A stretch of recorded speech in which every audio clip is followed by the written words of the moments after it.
Magandang araw mga idol. Try muna natin tong bagong nobela, baka sakali maraming manood ng nobelang ito. Paki-comment lang kung nagustuhan ninyo ang bagong nobela natin. Please don't forget to like, comment and share mga idol. And also please don't skip ads po. Thank you. Kabanata 1, walang hanggang paglilinang. Isang binata ang lumabas sa tren sa lungsod ng Oak Cliff. Boa. Napatingin siya sa nakapaligid na istasyon ng tren at nagulat siya sa pagiging makintab at kamahalan nito. Ang kanyang itim na buhok, makinis na balat, at mukhang bata ang nagpamukha sa kanya na napakawalang muwang at simpleng pag-iisip. Tinundan niya ang ilang karatula upang makalabas sa istasyon ng tren at sa wakas ay nakita niya ang lungsod ng Oak Cliff sa buong kaluwalhatian nito. Huminto siya sa kanyang paglalakad na namangha sa kung gaano kalaki ang mga gusali, kung gaano karaming mga sasakyan ang nasa kalsada, at kung gaano kaganda ang pananamit ng lahat. So, saang daan ang Oak Cliff University? Nagtataka siya habang inilabas ang mura niyang phone at sinimulang hanapin ang mapa. Pagkatapos niyang malaman ang mga direksyon, nagsimula siyang maglakad. May dala siyang malitin na kinaladkad niya sa kahabaan ng lungsod. Sa buong lungsod, makikita niya ang mga higanteng billboard at poster na nagpo-promote ng iisang bagay, na nagpapaisip sa kanya kung ano nga ba ang eternal cultivation. Bagong pelikula ba iyon? Mukhang maganda. Baka makikita ko kung ano ang hitsura ng sinehan ng isang malaking lungsod. May mga sinehan din ang kanyang kanayunan na nayon, ngunit maliit ang screen, kaya kadalasan ay mas gusto niyang manood ng mga pelikula sa computer ng kanyang pamilya. Sa wakas ay narating niya ang unibersidad at hiniling ang ilang tao na hanapin ang daan patungo sa dormitoryo A. Umakyat siya sa isang mesa ng rehistro at kinuha ang kanyang susi para sa kanyang silid. Ang kanyang silid ay may bilang na 205, kaya pumasok siya sa isang elevator at bumangon. Paglabas niya ng elevator ay may tumawag sa kanya. Tiningnan niya ang tumatawag at napagtantong tumatawag ang kanyang ina. Tinanggap niya ang tawag. Alex, where are you? Nakarating ka na ba sa university? Isang nag-aalalang boses ang nagmula sa kabilang side ng telepono. Yes, mother. Kasalukuyan akong nasa dormitoryo, hanapin ang bago kong kwarto, sagot ni Alex. Oh good. Eto, gusto ka makausap ng tatay mo. Hey son? How are you doing? Ayos ba ang biyahe sa tren? Hindi mo naman nakitang discomforting di ba? Tanong sa kanya ng kanyang ama sa nag-aalalang boses. Hindi, ama. Mabuti naman. Sa katunayan, nakakamangha. Hindi ko alam na ganoon kabilis ang takbo ng mga tren, sabi ni Alex. Haha, tumawa ang kanyang ama mula sa kabilang side ng telepono, iyan ang makukuha mo kapag buong buhay mo sa bukid. Hindi ka rin namin dapat pinag-aral sa bahay. Buti na lang, magkakaroon ka ng mga bagong karanasan ngayon. Ayos lang ama. Nasa bayan ang paaralan. Mahirap para sa iyo na dalhin ako doon ng regular sa 1-2 oras na biyahe, sabi ni Alex. Sige. Tandaan mo ang sinabi ko sa'yo okay. Huwag kang makikipagkaibigan sa masasamang tao. Maraming iba't ibang tao sa malalaking lungsod. Matuto kang mag-isip kung alin ang mga tao na mabubuti at alin ang hindi. Dapat nasa hustong gulang ka na para malaman kung ano ang dapat gawin at hindi dapat gawin.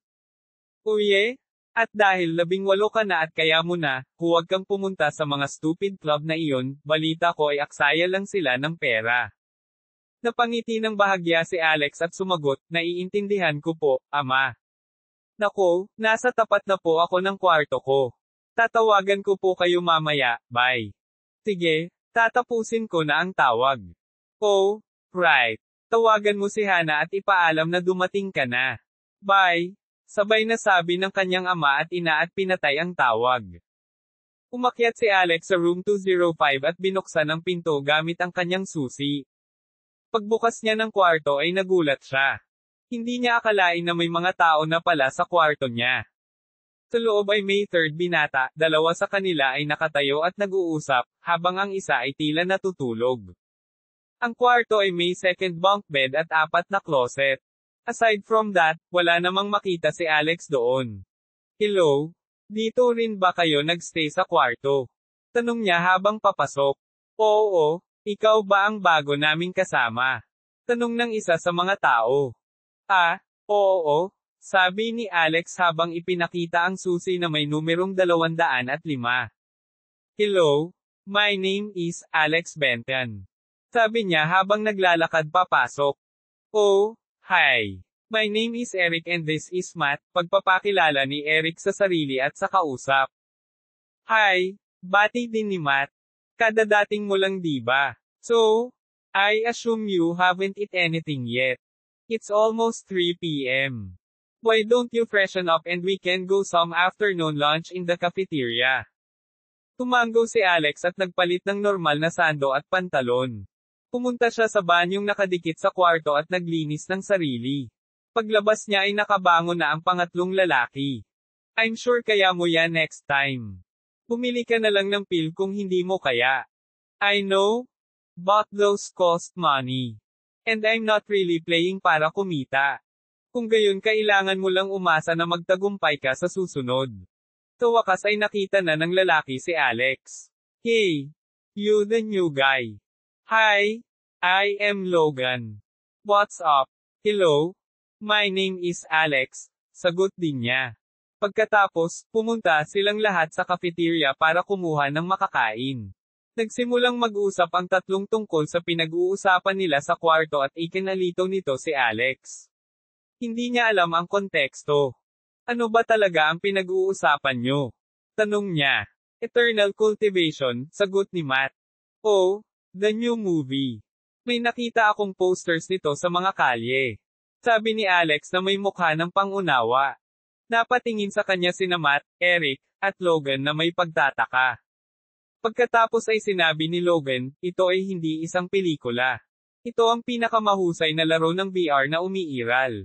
Hindi mo ba alam ang tungkol dito? Tanong niya. Isang VR game. Hindi ko alam ang tungkol doon. Ngayon ko lang narinig ang tungkol sa pangalan, sabi ni Alex. Isang buwan na itong lumabas at ito na ang pinakanilalaro na laro sa lahat ng panahon.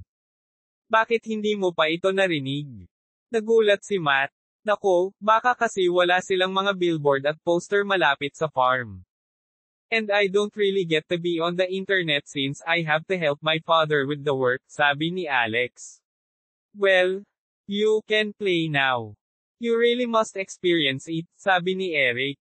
Ganun ba? Pero wala akong VR helmet o pera pambili, sabi ni Alex. Don't worry about that. Eric here had got an old one, magagamit mo yan, sabi ni Matt. Kung ganoon, susubukan ko. Si Alex at ang tatlong ay naglakad pabalik sa kwarto at iniabot sa kanya ni Eric ang lumang helmet na itinatago niya sa closet. Ngayong tiningnan niya ito, 3 sa 4 na kama ang lahat ay may VR helmet sa mga ito. Siguro kanina pa sila naglalaro bago ako dumating, medyo bamulong si Alex. Isaksak mo lang ang socket doon at maaari ka nang magsimulang maglaro. Siguraduhing mag-logout bago mag-7 kung hindi mo mamiss ang hapunan. Sinabi na si Matt at ang iba ay pumunta sa kanilang mga kama at sinuot ang kanilang mga helmet. Pagkatapos noon ay natulog na sila. Maya-maya ay may ilaw na nagsimulang sumikat mula sa loob ng helmet at sa wakas ay may narinig siya. Kabanata 2, Thought Oreo. Isang boses ang narinig sa isipan ni Alex.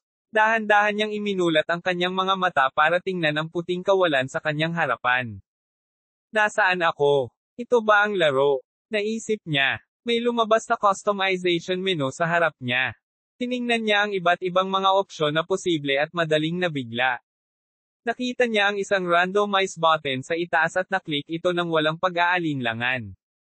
Lumikha ito ng bagong karakter na may mahaba, malasot lang itim na buhok, payat na katawan, at asul na mga mata. Mukhang hindi naman masama, sabi niya sa sarili. Pinindot niya ang okay. Hindi niya gustong itakda si Alex bilang kanyang username, ngunit wala rin siyang maisip. Kaya pinili na lang niya ang opsyon na randomize muli. Hindi masama ang tunog, naisip niya habang pinindot ang okay. Biglang naging puti ang lahat. Natagpuan ni Alex ang kanyang sarili na napapalibutan ng mga puno sa lahat ng panig. Ang lahat ay napakalinaw at totoo at makulay. Laro ba talaga ito? Naisip niya. Bumaba ang tingin niya sa sarili at nakita niyang nakasuot ito ng simpleng robe at pantalon na katulad ng itsura ng kanyang ugali. So, ganito ang hitsura ng VR game, ha? Namangha siya sa paligid. Ang lahat ng kanyang mga pandama ay nagsabi sa kanya na ito ay totoo. Na nasa totoong lugar siya. Anong gagawin ko ngayon? Pagtataka niya at nagsimulang tumingin sa paligid. Walang mapa o health bar na nagsabi sa kanya na isa itong laro. Hindi nagtagal, nakakita siya ng maliit na pouch na nakatali sa kanyang sash. Sinubukan niyang kunin at tingnan kung ano iyon nang biglang may lumabas na holographic panel sa harapan niya. Ang panel ay may isang bangkos ng mga kahon sa loob nito, na may second kahon lamang ang napupuno. Ano ito? Pagtataka niya habang hinawakan ang unang kahon. Tutorial. Ang larong ito ay kadalasang gumagana sa pamamagitan ng mga voice command. Sabihin ang mga setting, o status, upang buksan ang mga setting o ang iyong impormasyon. Ang iyong unang trabaho ay gawing nakikita ang oras at HP bar para sa iyong HUD mula sa mga setting. Sabihin ang mga setting. Mga setting. Lumitaw muli ang isang bagong screen na mayroong maraming maliliit na setting dito. Hindi niya alam kung ano ang ginawa ng karamihan sa kanila nang naka-off sila, ngunit mabilis siyang nakahanap ng dalawang setting na nauugnay sa HP bar at time. Naon niya silang dalawa. Biglang sa itaas na kaliwa ng kanyang paningin, lumitaw ang isang berdeng bar na kumakatawan sa kanyang kasalukuyang halaga ng HP. Sa kanang bahagi sa itaas, lumitaw ang isang grupo ng mga numero na kumakatawan sa kasalukuyang oras. Tila ang oras sa laro ay tumugma sa totoong buhay. Tutorial. Pinabati kita sa paggamit ng mga setting. Maaari mong baguhin sa ibang pagkakataon ang iba't ibang mga setting ayon sa nakikita mong angkop. Ngayon, para tingnan ang iyong impormasyon, sabihin ang status. Katayuan. Isa pang asul na screen ang lumitaw sa kanyang harapan. Sa pagkakataong ito ay marami na itong impormasyon tungkol sa kanya. Pangalan ng manlalaro, Yuming. Paglilinang, mortal, isang chi, 100%. Katawan, ang katawan ng divine yang ng Sun God.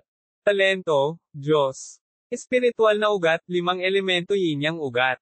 Paraan ng paglinang, wala. Chi, 0. Pansarang panalikop. Oh, ito ba ang aking impormasyon? Napatingin si Alex sa status na may curiosity sa kanyang mga mata. Hindi niya maintindihan kung ano ang ibig sabihin ng karamihan. Muling nag-pop up ang screen ng tutorial. Tutorial. Pinabati kita sa pagbubukas ng iyong katayuan. Narito ang isang paliwanag kung ano ang ibig sabihin ng bawat isa sa mga ito. Ang paglilinang ay ang iyong kasalukuyang larangan at antas ng paglilinang. Ipinapakita nito sa iyo kung gaano karaming chi ang kailangan mong i-invest para madagdagan ang cultivation, at kung ano ang iyong mga pagkakataong makalusot. Katawan, ang iyong potensyal sa paglilinang. Tinutukoy nito kung hanggang saan ang maaari mong linangin. Ang mga espesyal na katawan ay nagbibigay din ng iba pang mga benepisyo. Ang talento ay ang iyong talento sa mga paglilinang. Tinutukoy nito kung gaano kabilas ang maaari mong linangin. Spiritual roots, ang spiritual roots ay kumakatawan sa iyong espiritual na pagkakaugnay sa elemento. Maaari kang matuto at gumamit ng mga elementong mas malaya kang nakakaugnay kaysa sa iba. Paraan ng paglinang, ay ang pamamaraan na ginagamit mo sa paglinang. Itinuturo nito sa iyo kung paano tipunin ang chi at gamitin ang chi upang madagdagan ang iyong paglilinang. Chi, ay ang iyong pinagmumula ng enerhiya. Kung mas marami kang chi, mas magiging malakas ka. Ang bilis ng iyong pagkuha ng chi ay maaaring depende sa iyong lokasyon, iyong paraan ng paglilinang, at iyong talento. Talagang na-overwhelm si Alex ngayon. Hindi niya maintindihan ang kalahati ng mga nangyayari ngayon. Napagpasyahan niyang laruin ang larong ito dahil sinabi sa kanya ng kanyang mga bagong kaibigan na ito ang pinakamahusay sa ngayon. Kaya, bakit nagkaroon ng maraming paliwanag? Nang mabasa niya lahat, nag-click siya sa next. Isang bagong hanay ng mga teksto ang lumitaw mula sa panel ng tutorial. Tutorial. Maaari mong gamitin ang mga sumusunod na command. Logout, upang mag-logout. Mga pamamaraan ng paglilinang, upang makita ang lahat ng mga pamamaraan ng paglilinang na iyong natutunan. Pills, Para makita ang listahan ng mga pills na mayroon ka. Mga diskarte, suriin ang iba't ibang mga diskarte na mayroon ka. Imbentaryo, upang makita ang iyong imbentaryo, nagpapakita ng mga item mula sa lahat ng iyong iba't ibang special na bag o singsing. Sa wakas, binabati kita sa pagkumpleto ng tutorial. Maaari mo na ngayong buksan ang dibdib sa iyong imbentaryo upang makakuha ng random na pamamaraan, armas, tableta, at paraan ng paglilinang. Isinara niya ang tutorial sa pamamagitan ng pag-click sa itaas. Sinubukan niyang sabihin ang lahat ng mga utos, maliban sa pag-log out, upang makita kung gumagana ang mga ito. Tulad ng inaasahan, gumana ang lahat ng mga utos. Bawat panel na inilabas ng mga utos na iyon ay walang laman, maliban sa imbentaryo. Sige, tingnan natin kung ano ang ibinibigay sa akin ng dibdib. Sana, ito ay isang bagay na maganda. Pinindot ni Alex ang dibdib at may lumabas na notification. Pinindot niya ang open. Armas, nagpa siyang suriin muna ang mga armas. Ang panel ng armas ay mayroon na ngayong bagong karagdagan dito. Mula sa icon, ito ay tila isang espada. Naklik ito ni Alex at lumabas ang opsyon na magbigay ng kasangkapan o paglalarawan. Pinili niya ang paglalarawan. Bakal na espada. Baitang, mortal. Pansarang panalikop. Wala ng mga paglalarawan kaysa doon. What's the mortal grade? Is that good or bad? At saka, wala bang attack bonus or what? How is this a game if the item has no stats on it? Wala sa kung ano ang natutunan ni Alex mula sa maliit na mga video game na nilalaro niya sa kanyang computer sa bahay ang nakatulong sa kanya ngayon. Pagkatapos ay tiningnan niya ang tableta. China nagbibigay ng pill, 10%. Nagbibigay sa iyo ng 10 G. This is not bad. Hindi ba sabi ng status ko kailangan ko ng isang G para mag-level up? Medyo natuwa si Alex na mahanap ang tabletang ito. How do I use the pill though? Mayroon bang button para gamitin ito? Tiningnan ni Alex ang mga opsyon na lumabas ngunit hindi niya alam kung ano ang gagawin. Since this is a pill, parang gamot.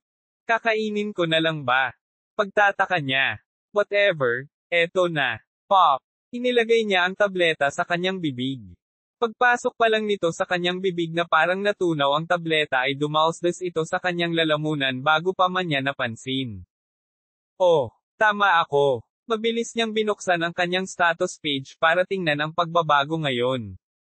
Talagang nakakuha siya ng 10 chi ngayon. Ngayon na mayroon na siyang sapat na chi, mayroon siyang bagong breakthrough na opsyon sa kanyang paglilinang. Ah, ayan na pala. So pwede na akong maging cultivator. Ganun ba yon? Nagtataka si Alex habang pinindot niya ang breakthrough button. Oh, kailangan ko ng cultivation method eh.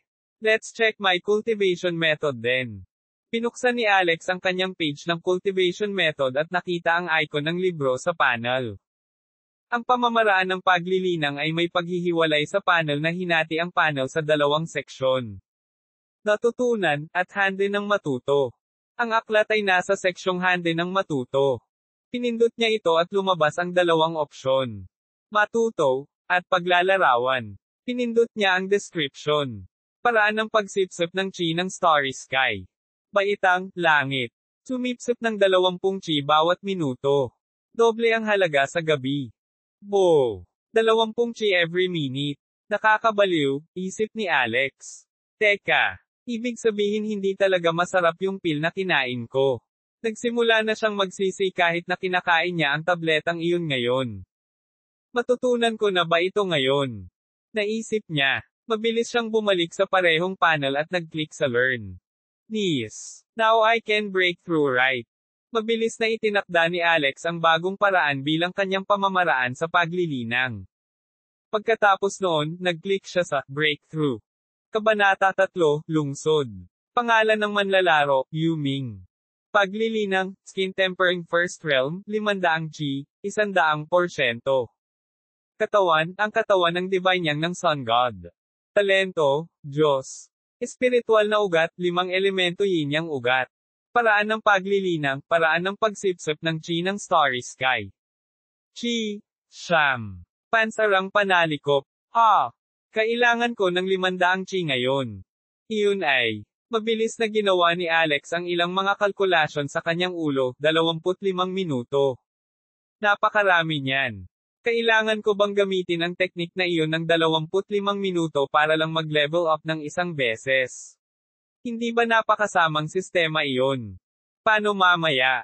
Tataas pa ba ang oras? Pagtataka niya. Dapat akong maghanap ng ilang mga table tasks para bigyan ako ng mas maraming chi. Gayunpaman, sa bilis na ito, kakailanganin ko ng 50 sa mga nakaraang Pildores para lang mag-level up ng isang beses. Mas mahirap iyon kaysa sa paggamit lang ng kakayahan sa loob ng 25 minuto. Whatever, I will just look around for now. This looks so darn realistic. Maybe I should get rid of the health bar, for now, to let me see more. Nilaybot ni Alex ang gubat habang nakatingin sa mga halaman. Mabilis siyang nakahanap ng maliit na daanan at tinahak iyon. Nagkataon, sa loob ng 5 minuto, siya ay nasa labas ng gubat, nakatingin sa isang malaking perimeter ng pader, na humaharang sa isang buong lungsod sa harap niya. Tumingin siya sa gilid ng pader para makita ang isang gate na may mga tao at mga karwahe na nakapila malapit dito. May mga bantay na naghihintay malapit sa gate na kumukuha ng kung ano sa mga bagong dating bago sila pinapasok. Kailangan ko ba ng pera? Pagtataka niya. Maya-maya lang, may lumabas sa kagubatan. Isa itong lalaking nakasuot ng dilaw na robe na may berde sa linang. Nakita niya si Alex na nakatingin sa paligid na blanco at lalo na, napansin ang kanyang plain robe. Kaya tinanong niya, "Hello kuya, bago ka ba dito?" "Oo, ngayon lang ako nakarating dito, at hindi ko alam ang gagawin para makapasok sa loob," sagot ni Alex. Narinig iyon ng lalaki at mahinang nagtanong, "Manlalaro ka ba?" "Yes." Excited na sabi ni Alex.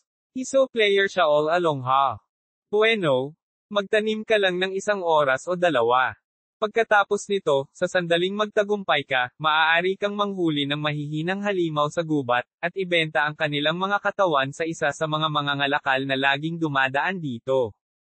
Iyan ay dapat makakuha ka ng mga 5 o higit pang mga pilak na barya, sapat na upang makapasok sa lungsod." Sabi ng lalaki. "Magtanim.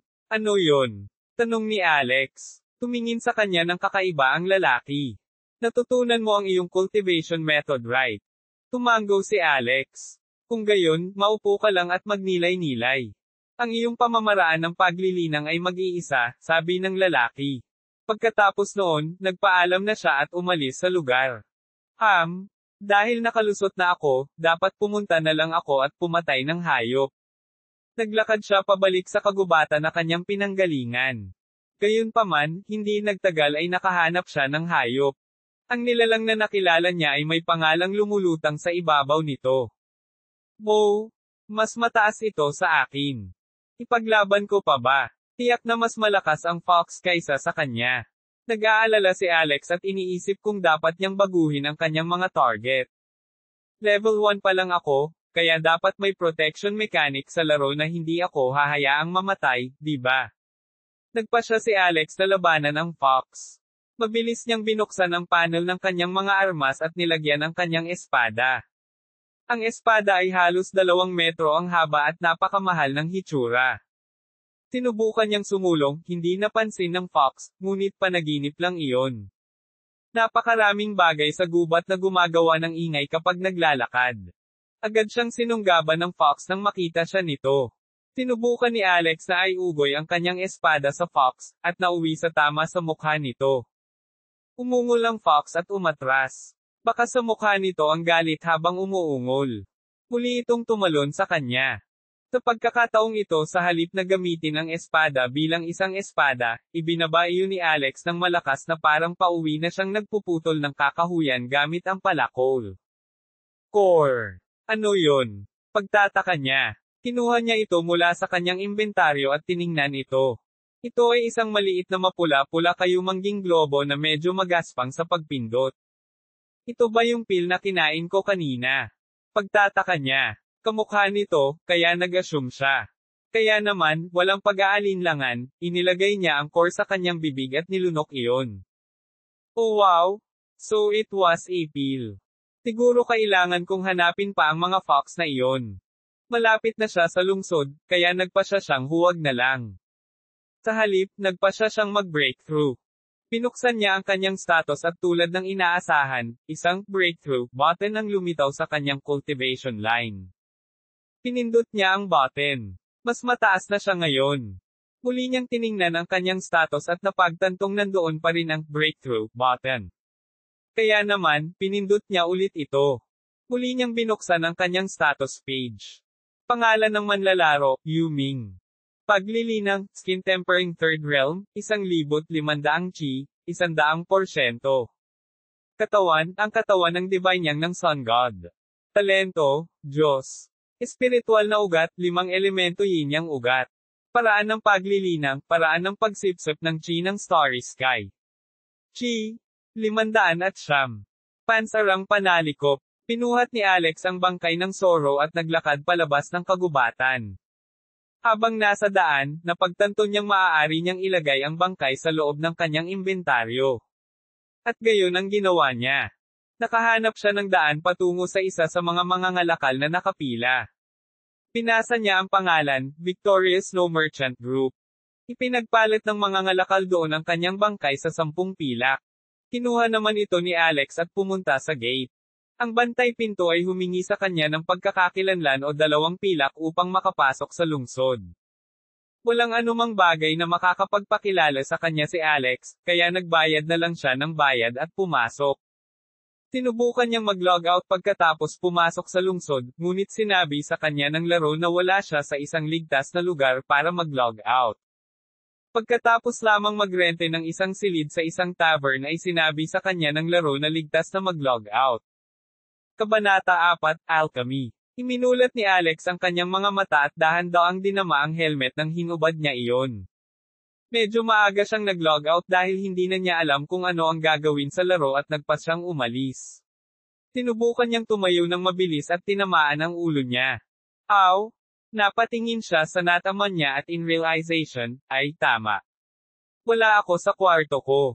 Dahil dito ay medyo nalungkot siya at nagsimulang mawala ng bahay. Nang makitang nasa laro pa ang iba dahil medyo malayo pa mula alas 7 ng gabi na sinabi nilang mag-log out na sila, nagpasya siyang tawagan ang kanyang mga magulang at sabihing nagkaayos na siya. Nag-message ka ba sa pinsan mo? Tanong ng kanyang ama sa kabilang linya. Nako, nakalimutan ko. I will message her right now, ani Alex. Matapos tapusin ang tawag sa kanyang mga magulang, pinadalhan niya ng simpleng mensahe ang kanyang pinsan. Hindi nagtagal, nag-log out na rin ang 3 niyang kasama, at pumunta sila sa cafeteria para kumain ng hapunan. So, paano mo nagustuhan ang laro? Curious na tanong ni Matt sa gilid. It was good. I mean, I didn't like that you have to meditate around for forever just to level up, but the realistic senses make up for it more than enough. Oh, yun. Masasanay ka na, sabi ni Logan sa gilid. Ang lahat ay nagrereklamo tungkol sa mabagal na pag-level sa una. Ngunit makikita mo sa lalong madaling panahon kung bakit iyon ay nasa naaangkop na bilis. Sumigaw si Eric mula sa gilid na nagsasabing, kumita nga ang Dave Corp ng mahigit $2 bilyong sa unang buwan pa lamang ng pagpapalabas ng Eternal Cultivation. Iyan ang dapat magsabi sa iyo kung gaano kahusay ang larong iyon. Sabi ni Matt, malapit ka nang masanay. Bagamat sa tingin ko ay mas maganda kung i-drop mo ang iyong mga ideya na ito ay isang laro. This is another world that Dave Corp has made for us to live in. Sabi nga nila, you don't play Eternal Cultivation, you live it. Ang pahayag na iyon ay tumama kay Alex sa paraang hindi niya inaasahan. Kaya dapat itigil ko na lang ang pag-aalaga sa pag-level up at i-enjoy ko na lang ang mundo, ha? Hulaan ko kaya ko iyon. Sabay silang bumalik sa kanilang kwarto. Papasok na sana si Alex sa banyo nang makita niyang isinuot muli ang helmet ng bawat isa sa kanila. Maglalaro na naman kayo? Tanong niya. Tumawa si Matt at sinabing, naglalaro kami sa bawat sandali ng oras ng paggising at pagtulog. Ang saya lang. Sleeping hours. Naglalaro ba kayo imbes na matulog? Hindi ba masama iyon sa kalusugan mo? Sinabi ni Logan mula sa kanyang kama, hindi, natutulog kami. Ngunit ginagawa ito ng helmet ng VR upang makapaglaro kami kahit tulog. Dapat mong subukan ito ngayon. Dagdag pa ni Eric, dapat laruin mo rin. Baka kumita ka ng sapat para makabili ng sarili mong headset. Kumita ng pera. Paano? Tanong ni Alex. Tiyak na binibiro nila ako no. Naisip niya. Oh, maaari kang kumita ng pera sa pamamagitan ng pag-convert ng mga in-game na pera sa dolyar. Kumikita kami ng kaunti, sapat na para sa aming buwanang sukli sa bulsa, sabi ni Logan. Sige, nagla-login na tayo. Dapat pumunta ka rin, Alex. Lahat silang tatlong ay nag-login pagkatapos. Ako, kumita ng pera sa laro. Medyo nakakatawa sa kanya ang konseptong iyon. Ang isang bata na halos hindi naglaro ng anumang mga video game ay hindi kailanman makakakuha ng pera mula dito. Mabilis siyang bumangon at bumalik sa kanyang kama. Nakita niyang may notification ang phone niya kaya tinignan niya ito. Sumagot ang pinsan niyang si Hannah. Ibinaba niya ang phone niya at sinuot ang helmet. Bago niya namalayan, bumalik na siya sa laro. Iminulat niya ang kanyang mga mata sa silid sa tavern. Pagkasabi niya noon ay narinig niya ang kalampag ng kanyang tiyan. Magugutom din kaya ako. Mabuti na lang at nasa isang tavern na siya, kaya bumaba siya sa ground floor at umorder ng isang mangkok ng nilagang. Nagkakahalaga ito ng isang silver, ngunit wala siyang pakialam sa pera ngayon. Nakinig siya sa mga pag-uusap ng iba't ibang tao sa tavern at nakarating sa isang impormasyon na interesado siya. Ang Hongwu sect ay nagsasagawa ng entrance exam bukas. Sa panahon ng hapunan, sinabi sa kanya ng tatlong lalaki na dapat siyang maghanap ng isang sekta sa lalong madaling panahon. Kung talagang kumukuha sila ng pagsusulit, dapat kong subukan din ito. Naisip niya. Lumapit siya sa mga taong nag-uusap tungkol dito at nagtanong, "Hello, maaari mo bang sabihin sa akin kung saan eksaktong nagaganap ang pagsusulit na ito? I would suggest you don't bother, brother." Ang Hongwu sect ay isang alchemy sect, kaya napakahirap nilang pasukin. Pero, kung gusto mo pa ring malaman, magaganap ito ng bandang 8 sa Hongwu sect. Alchemy. Natarante siya dahil hindi pa niya narinig ang katagang iyon. Dapat kong tingnan kung ano ito bukas ng umaga. Bumalik siya sa kanyang silid pagkatapos kumain ng pagkain at naisip, gabi na. Kaya siguro hindi na ako lumabas, di ba? Bakit hindi ko nalang kunin ang pagkakataong ito para magtanim? Naka-crossleg siya sa kama at nagsimulang magnilay. Unti-unti na siyang inaantok, at bago niya namalayan ay nawalan na siya ng malay at pumasok sa malatrance state. Biglang nagising si Alex. Hindi niya namalayan kung kailan siya nakatulog sa laro, pero sa oras nagising siya ay 6 AM na pala ng umaga. Nasaan ako? Natarante siya saglit bago niya namalayan na nasa laro pa pala siya. Pero, nakatulog ako, paano pa ako sa laro? Natarante siya. Pagkatapos niyang hindi mag-isip, nag-log out siya. Kabanata 5, Pagsusulit sa pagpasok. Lumabas si Alex sa laro at napagtantong hindi man lang pagod ang kanyang katawan. Sa katunayan, nakaramdam siya ng sobrang pahinga. Kaya ang pagtulog sa laro ay talagang gumagana. Laking gulat niya. Naghilamos siya at hinintay na mag-log out ang mga lalaki. Sa panahong iyon, nagpasya siyang suriin kung ano ang eksaktong alchemy. Ayon sa internet, ang alchemy sa eternal cultivation ay ang proseso ng paggawa ng mga table tasks.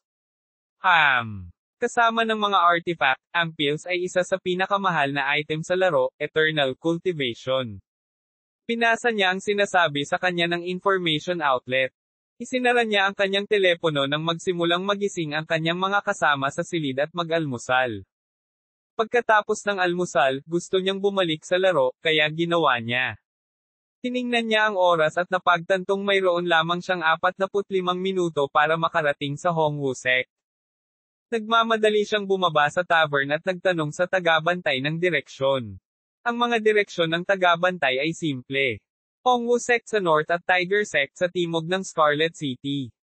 Nang tanungin siya ni Alex kung ano ang sekta ng Tigre, nalaman niyang ito ay isang lugar kung saan pinupuntahan ng mga normal na magsasaka. Kaya mayroong 2 sekta sa Scarlet City na ito, Gusto ko pa rin ang ideya na sumali sa sekta ng alchemy, kaysa sa isa pang normal. Sabi niya sa sarili niya. Mabilis siyang nagtungo sa hilaga, nagtatanong ng direksyon patungo sa sekta ng Hongwo sa daan. Nang sa wakas ay marating niya ang sekta ng Hongwo, nagulat siya. Nasa labas na ngayon ng gate si Alex. Sa kabila ng tarangkahan, tanaw niya ang isang mataas na bundok na maraming bahay. Ang bundok ay ang sect ground sa Hongwu sect. Tumatakbo ang oras, kaya mabilis siyang nagrehistro sa gate at itinuro sa isang malaking tent sa loob ng gate. Tiningnan ni Alex ang kanyang papel na siyang registration slip. Mayroon lamang itong numerong 174, kasama ang kanyang pangalan na Yuming at edad 18. Halos pabalik-balik niyang sinabi si Alex ngunit nahuli ang sarili sa huling segundo. Pumasok siya sa malaking tent at umupo sa isang bukas na lugar sa lupa, kasama ng marami pang tao na nakaupo sa simetriko na paraan. Hindi nagtagal, pumasok sa tent ang isang mukhang importanteng lalaki, nasa late 20s. Nakasuot siya ng green robe na may silver linings. Hindi nagtagal pagkatapos niyang makapasok, pumasok ang ilang dose-dosenang mga mas batang lalaki at babae. Makinig kayong lahat, sabi ng lalaki habang nakatayo siya sa isang podium. I am your examiner, and I will take your test here. Sumenyas ang lalaki sa gilid. Ang grupo ng mga lalaki at babae na pumasok ay naglibot sa lugar at nag-abot sa bawat isa sa kanila ng isang storage bag at isang piraso ng papel. Mayroon kang 1 oras para pangalanan ang lahat ng 100 na sangkap sa loob. Kung maaari mong pangalanan ang higit sa 50, pumasa ka. Siguraduhin na ang anting-anting na sasagutan mo ay mayroon ding registration number at pangalan mo. Sabi na umalis ng tent yung lalaki. Ang ibang mga tao, gayunpaman, ay nakatayo doon, pinapanood ang iba't ibang mga pagsusulit na kumukuha ng kanilang mga pagsusulit. Sinubukan ni Alex na ilabas ang bawat sangkap upang makita kung ano ang tawag dito, ngunit sa bawat paglabas nito, tanging. Ang laro ay hindi nakakatulong sa lahat. Sinabi nga nila na mahirap ang pagsusulit, na pabuntong hininga siya nang hindi na niya iniisip ang pagsusulit at sa halip ay sinimulan niyang tingnan ang kanyang mga setting sa pamamagitan ng iba't ibang bagay. Tinayang niya ang isa pang 15 minuto doon. Biglang may naalala siya. Diba dapat ipakita ng inventaryo ko ang lahat ng mayroon ako? Paano kung tingnan ko ang mga sangkap gamit ang inventaryo at hindi mula sa labas? Inventory, sabi niya sa mahinang boses. Isang asul na panel ang bumungad sa kanyang harapan na mayroon ngang mahigit 100 bagay. Siya ay random na pumili ng isa upang makita kung ito ay pinangalanan, ngunit ito ay tinatawag pa rin. Isasara na sana niya ang inventory nang may napansin siya. Sa pinakaunang kahon ng inventaryo, mayroong isang icon para sa isang libro. Isang paraan ng paglilinang. Pagtataka niya. Sinubukan niyang i-click ang paglalarawan ngunit aksidenteng na-click ang learn. Alchemy. Natigilan siya. Cultivation method, sabi niya at lumabas ang listahan ng mga cultivation method. May isa lang. Ngunit ito ay isang libro. Natarante siya. Tama, hindi ba't binigyan din ako ng teknik ng treasure? Nakalimutan ko na talaga iyon. Teknik ba ito? Pinuksan niya ang panel ng mga diskarte, at doon sa natutunan na seksyon, nakita niya ang isang icon ng libro. Pinindot niya ito at binuksan ang description. Manual ng Alchemy God, Level 1. Marka, Mortal, Paglago. Na-unlock, mayroon kang kaalaman sa lahat ng material na alchemy. Na-unlock, maaaring matutunan kaagad ang anumang recipe ng alchemy. Na-unlock, dagdag 50% na pagkakataong makagawa ng dagdag na tableta sa panahon ng alchemy. Kinakailangan ng level 2 para mag-unlock ng higit pa. Pansarang panalikop. Growth. What is that supposed to mean? This technique can level up. Nagtataka siya, ngunit wala siyang pakialam sa sandaling iyon. Ang bagay na nakakuha ng kanyang atensyon ay ang unang bagay na na-unlock. Na-unlock, mayroon kang kaalaman sa lahat ng material na alchemy. Ibig sabihin, siya ay nagsimulang magkaroon ng isang hiwa ng pag-asa at pag-asa brew up malalim sa loob niya. Naglabas siya ng inventaryo at nakita ang pangalan nito. Bluethorn leaf. Oo, mahinang sigaw niya. Or root grass. Aquatic berry. Ito ay gumagana. Kinuha niya ang papel para simulan ang pagsulat ng mga pangalan. Walang panulat, ngunit napagtanto niyang maaari niyang isulat dito ang gusto niya sa pamamagitan lamang ng pag-iisip tungkol dito. Habang sinimulan niyang isulat ang pangalan, isang kakaibang pattern ang nagsimulang lumitaw sa piraso ng papel. Inabot siya ng ilang minuto upang pangalanan ang lahat ng mga materyales sa bag. Eksaktong 9:00, bumalik ang lalaki sa tent at sumigaw, "Time over, ilagay ng lahat ang iyong mga sagot sa bag at ipasa sa iyong mga nakatatanda." Pagkaabot ng bag ay lumabas na si Alex. Narinig niya na maaari silang pumunta bukas ng 8 para makita ang kanilang mga resulta. Nagtagal si Alex sa paglalakad pabalik sa tavern at nag-log out nang makarating siya sa kanyang silid. Inabot siya ng 1 oras bago bumalik, kaya nang mag-log out siya, halos 10 AM na. Pagkatayo pa lang niya mula sa kanyang kama, narinig niyang sumigaw si Logan, "Oo. Nagawa ko na. Nakalusot ako sa True Realm. May nagamit ka bang pills?" Tanong ni Eric. "No. Masyadong mahal ang mga iyon. Ang mga alchemist ay kumukuha ng humigit kumulang $50 para sa kahit na pinakamababa. Hindi ko sinasayang ang aking pera doon maliban kung ito ay lubhang kailangan." Hindi nakapasok si Alex sa selebrasyon.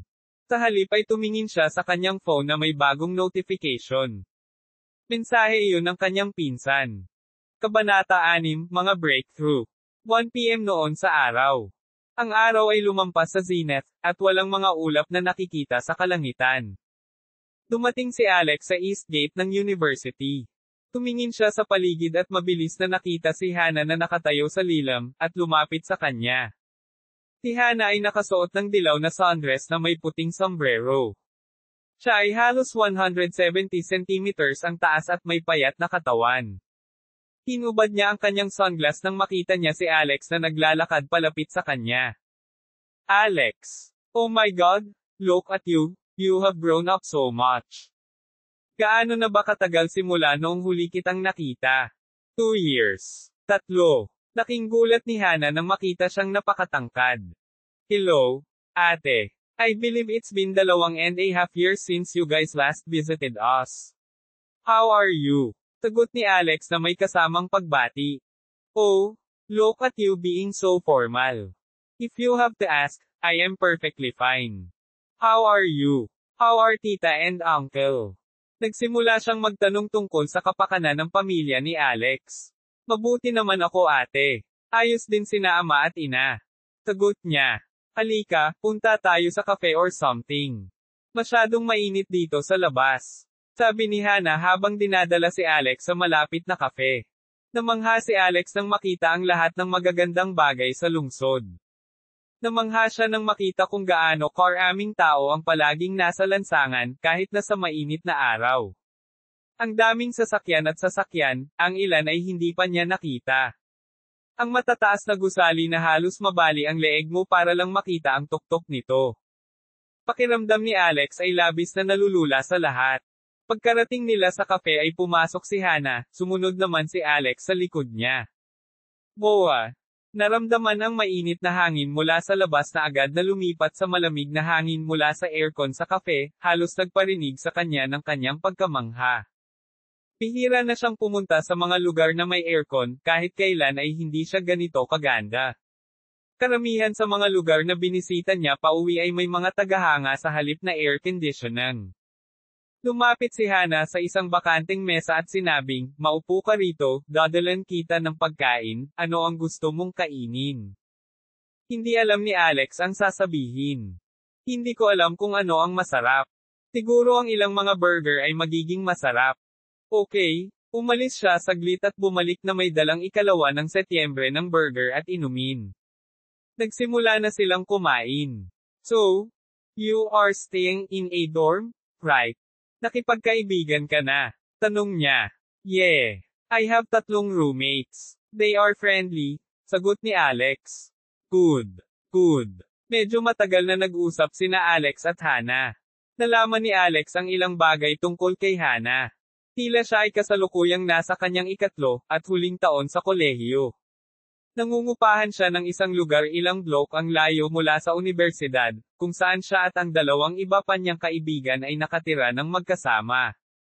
Pagkatapos nilang kumain, nanatili sila doon at nag-usap saglit. After catching up, at around 3 PM ay nagpaalam na silang dalawa at umalis. Ilang minuto lang, bumalik na si Alex sa dorm. Papasok na sana siya sa kwarto nang may narinig siyang tumawag sa pangalan niya. "Hoy Alex, saan ka galing?" Tanong ni Logan. Sa itsura nito, kababalik lang nina Logan, Matt, at Eric mula sa cafeteria. "I went to meet with my cousin. Nag-aaral din siya sa university." Sabi niya. "Oh, cool. You had your meal. If not, you should probably go to the cafeteria before they close," sabi ni Matt. "Kumain na ako sa labas." "Alright, can I keep the VR helmet for a bit longer?" Tumingin sa kanya si Matt at tumawa, "Nahook ka rin, no?" "Hahaha. Eternal cultivation ang gumagawa niyan." "Sige, keep it as long as you like." Napakabukas palad ni Eric tungkol sa VR helmet. Pumasok silang lahat sa kani-kanilang silid, isinuot ang kanilang helmet, at bumalik sa laro. Iminulat ni Alex ang kanyang mga mata pabalik sa silid ng tavern. Dahan-dahan siyang tumayo. Tumingin siya sa paligid ng silid, at naisip, tirik pa rin ang araw, dapat ba akong lumaban sa ilang halimaw at mag-level up? Ang sistema ng antas sa larong ito ay medyo kakaiba, mayroon itong mga pangalan, sa halip na mga numero ang maaalala ng isa. Anong level na ba ako? Pagkatapos ay binuksan niya ang kanyang status para tingnan. Nagulat siya sa nakita niya. Pangalan ng manlalaro, Yu Ming. Paglilinang, skin tempering third realm, 1,500 chi, 100% breakthrough. Katawan, ang katawan ng divine yang ng Sun God. Talento, Diyos. Espiritual na ugat, 5 elemento yin yang ugat. Paraan ng paglilinang, paraan ng pagsipsip ng chi ng Starry Sky. Chi, 131,700. Pansarang panalikop. Ano? Paano ako magkakaroon ng napakaraming chi? Hindi niya maintindihan. Kung tama ang pagkakaalala ko, mayroon akong humigit kumulang 500 pagkatapos kainin ang tableta mula sa katawan ng fox. Kaya't bakit ang dami ko na ngayon? Wala na akong natatandaang kumain pa ako ng mga table tas o kahit na nagsasaka sa isang weight, nagtanim ba talaga ako kagabi nang ako ay nakatulog? Milyon-milyong ideya ang tumatakbo sa kanyang isipan. Hindi niya maintindihan kung paano siya nakakuha ng napakaraming chi. Malabo nga niyang natatandaan na nagsimula siyang magtanim kagabi, ngunit agad siyang nakatulog. Siguro nag-cultivate ako habang natutulog. Sabi nga nila pwede kang maglaro habang natutulog. Siguro ginawa ko lang iyon. Naisip niya. Alinmang paraan, dahil marami akong chi, bakit hindi ako mag-level up? Nagpa siya si Alex na pindutin ang breakthrough na buton. Nawala niya ang 1,500 chi. Ang susunod na kinakailangan sa pag-level up ay nasa 2,500 chi na ngayon. Muli niyang pinindot ang breakthrough button. At muli. At muli, at muli. Isang bagong pangalan. Tumigil si Alex sa paglusot nang maabot niya ang muscle tempering first realm. Tiningnan niya ang kanyang katayuan at napagtanto na naubos niya ang 23,000 chi, at ang susunod na kinakailangan para sa isang pambihirang tagumpay ay 10,000 chi. Mayroon pa siyang sapat na chi na natitira, kaya pinindot niya muli ang breakthrough. Oh, may napagtanto si Alex nang muli niyang tingnan ang status niya. Mukhang ang kinakailangan para sa bawat kaharian sa antas na ito ay tumataas ng 5,000 chi. Ang susunod na kinakailangan ay 15,000 chi. Wow! Tumaas ng husto ang requirement, naisip niya. Muli siyang nalusutin. Muli niyang sinuri at nakitang ang kinakailangan para sa ika-4 na antas ay 2,000. May natitira pa siyang kalahati ng kanyang orihinal na chi, kaya nagpatuloy siya sa pag-click sa breakthrough ng maraming beses muli. Hindi na siya makalusot pagkatapos noon. Wow!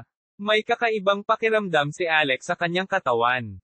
Wala na itong nararamdaman sa kanyang katawan. Ang balat ay makinis at may kintab, at nakikita niya ang mga kahulugan ng kalamnan sa loob ng kanyang katawan, kahit na malinaw niyang natatandaan na wala siyang gaanong kalamnan noon. Nakaramdam din siya ng kakaibang gutom. Kailangan ko bang kumain din ng in-game? Naisip niya. Sa kabutihang palad, siya ay nananatili sa isang tavern, kaya maaari siyang bumaba upang kumain anumang oras na gusto niya. Sa ngayon, sinuri niya muli ang kanyang katayuan. Pangalan ng manlalaro, Yu Ming. Paglilinang, Muscle Tempering 6th Realm, 35,000 chi, 100%. Katawan, ang katawan ng divine yang ng Sun God. Talento, Diyos. Espiritual na ugat, 5 elemento yin yang ugat. Paraan ng paglilinang, paraan ng pagsipsip ng chi ng Starry Sky. Chi. 8,700. Pansarang panalikop. Wow! Ang ganda! Naisip niya. Hindi niya talaga naiintindihan kung gaano kabuti o masama, ang pagkakaroon ng ika-6 na kaharian ng muscle tempering, ngunit ipinalagay niya na ito ay dapat na mabuti. Naniniwala siya na halos nasa level 50 na siya sa laro. Ngunit, hindi niya masabi kung gaano pa siya kailangang mag-level up dahil wala siyang ideya tungkol sa mas mataas na antas.